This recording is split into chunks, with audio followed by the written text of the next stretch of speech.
तो इसमें क्या है, factor related to location and relief. तो लोकेशन रिलीफ में पहला तो लैटिट्यूड। तो बेसिकली क्या है, ट्रॉपिक ऑफ कैंसर जो है इंडिया के सेंट्रल पार्ट्स के थ्रू जाता है इन ईस्ट वेस्ट डायरेक्शन में, ठीक है। नर्दर्न पार्ट जो है इंडिया का वो सब ट्रॉपिक में और टेम्परेट जोन में लाई करेगा, मतलब ट्रॉपिक जो है काटेगा कैंसर का, तो उसका जो नर्दर्न पार्ट है वो जो है सब ट्रॉपिक और ट्रॉपिक में टेम्परेट में लाई करेगा। जो सदर्न है वो ट्रॉपिक ऑफ कैंसर में, दैट इज़ बेसिकली ट्रॉपिकल। जो ट्रॉपिक ऑफ कैंसर के साउथ है वो ट्रॉपिकल जोन में आएगा। तो ऊपर वाला सब एंड टेम्परेट में आ जाएगा, नीचे वाला जो ट्रॉपिकल जोन में आ जाएगा, ठीक है। तो ट्रॉपिकल जो है वो इक्वेटर के पास में, तो इसमें क्या है, हाई टेम्परेचर रहता है पूरे साल भर, ठीक है। और इसमें थोड़े से small daily and annual range, मतलब एनुअली साल भर भी उतना ही टेम्परेचर रहेगा, डेली भी उतना ही टेम्परेचर मेंटेन रहता है। बहुत ही कम जो है होता है, मतलब डिफरेंस होता है। तो जो एरिया है जो ट्रॉपिक ऑफ कैंसर के ऊपर होगा, नॉर्थ में पड़ेगा, तो क्या इक्वेटर से दूर होता है, तो इसमें क्या होता है, एक्सट्रीम क्लाइमेट मिलेगा, जैसे कि बहुत ज़्यादा high daily and annual range of the temperature, मतलब डेली भी बहुत ज़्यादा टेम्परेचर हो सकता है, डेली बेसिस पे भी और एनुअल बेसिस पे भी। मतलब यहाँ पे कितना होगा, जो इक्वेटर के पास में कितना 20-30, तो ये मिड में पड़ जाएगा, ठीक है। और यहाँ पे क्या हो जाएगा, जो नॉर्थ में पड़ेगा वो हाई डेली है, तो बहुत ही ठंडा हो जाएगा, 50 या माइनस में, या फिर 40-50 का हॉट का डिग्री टेम्परेचर होगा, ठीक है। देन हिमालयन माउंटेन्स, तो क्या है, ये क्लाइमेटिक जो डिवाइड एक्ट करते हैं, ठीक है। तो ये क्या करते हैं, जो कोल्ड नॉर्थ वेस्ट जो बेसिकली शील्ड करते हैं to protect the subcontinent from the cold northern winds, ठीक है, ऊपर से जो आती हैं, तो ये आर्कटिक सर्कल से ओरिजिनेट होती है विंड्स, तो उनसे बचा के रखता है, ठीक है। And blow across central in the eastern Asia, तो आर्कटिक से आके सेंट्रल ईस्टर्न एशिया में आती है और इंडिया में आती है, तो हिमालय उसको हटा देता है, ठीक है, मतलब बचा के रखता है। तो हिमालय जो है जो मानसून विंड है उसको ट्रैप कर लेता है, उसको बाहर नहीं जाने देता, एंड उसको बेसिकली फोर्स करता है कि तुम जितना भी मॉइस्चर है इंडिया में इन दो, ठीक है, बाहर नहीं जाओगे तुम लोग, ऐसे बोलते हैं।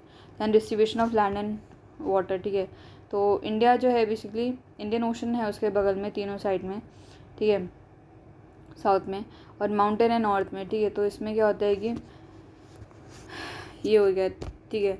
तो वाटर जो है वो बहुत धीरे ठंडा गर्म होता है, तो ये डिफरेंशियल हीटिंग जो होती है लैंड और सी की, इससे क्या होता है कि एयर प्रेशर क्रिएट हो जाते हैं, ठीक है, डिफरेंट सीजन्स में, ठीक है। तो इससे क्या होता है कि डिफरेंस इन एयर प्रेशर से क्या होता है कि cause reversal in direction of monsoon, मतलब जब जून जुलाई होगा तो लैंड के ऊपर लो प्रेशर होगा और सी पे जो है हाई प्रेशर होगा, तो वहाँ से हाई से लो पे जाएगी, ठीक है, जून के टाइम पे। और जब रिट्रीट कर जाता है ITCZ नीचे चली जाती है, तो लैंड पे हाई प्रेशर होता है और सी पे जो है लो प्रेशर होगा, तो लैंड से फिर हाई उस पर सी पे जाएगी। तो इससे क्या होगा कि मतलब रिवर्सल हो जाता है उसका विंड का डायरेक्शन, ठीक है।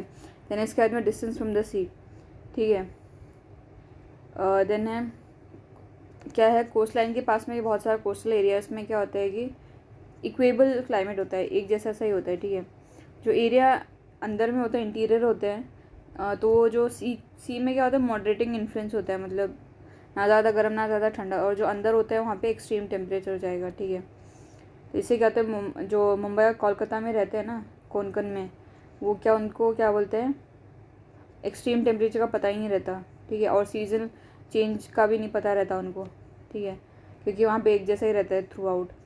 देन सीजनल कॉन्ट्रास्ट जो है इंटीरियर में बहुत ज़्यादा है, जैसे दिल्ली, कानपुर, अमृतसर, यहाँ पे बहुत ही ज़्यादा होगा, ठीक है। देन ऑल्टीट्यूड, तो टेम्परेचर जो है हाइट से जैसे जैसे हम ऊपर जाते हैं तो टेम्परेचर डिक्रीज़ करता है, तो क्या होता है, क्योंकि हवा जो पतली होती जाती है, ठीक है।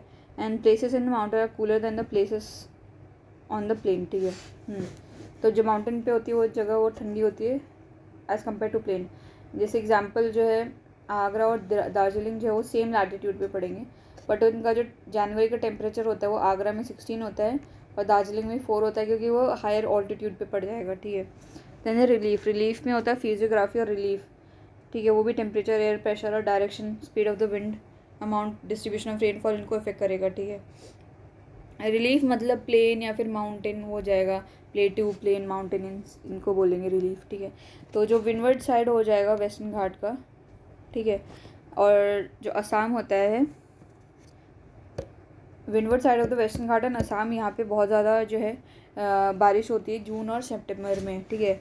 वही कंपेयर करें हम, जो सदर्न प्लेट्यू है वो ड्राई रहता है क्योंकि वो लीवर्ड साइड में पड़ जाएगा वेस्टर्न घाट में, ठीक है। वेस्टर्न घाट का जो लीवर्ड साइड हो जाएगा वो सदर्न प्लेट्यू, उसको सदर्न प्लेट्यू बोलते हैं, वो जो है वो ड्राई रहेगा। And factor related to air pressure and wind, ठीक है। To understand the difference in local जो है climate of India, we need to understand the mechanism the following 3 factor, ठीक है। तो distribution of air pressure and wind on the surface of the earth, then upper air circulation का factor controlling global weather and the inflow of different air masses and jet stream, उसकी बात कर रही है। Then inflow of western जो cyclone हो जाएगा जो है जनरली नोन एज डिस्टर्बेंस, ठीक है, during winter season and tropical depression during the south west monsoon जो है period into India create weather condition favourable to the rainfall, ठीक है। तो ये बता रहा है। देन है राधे राधे।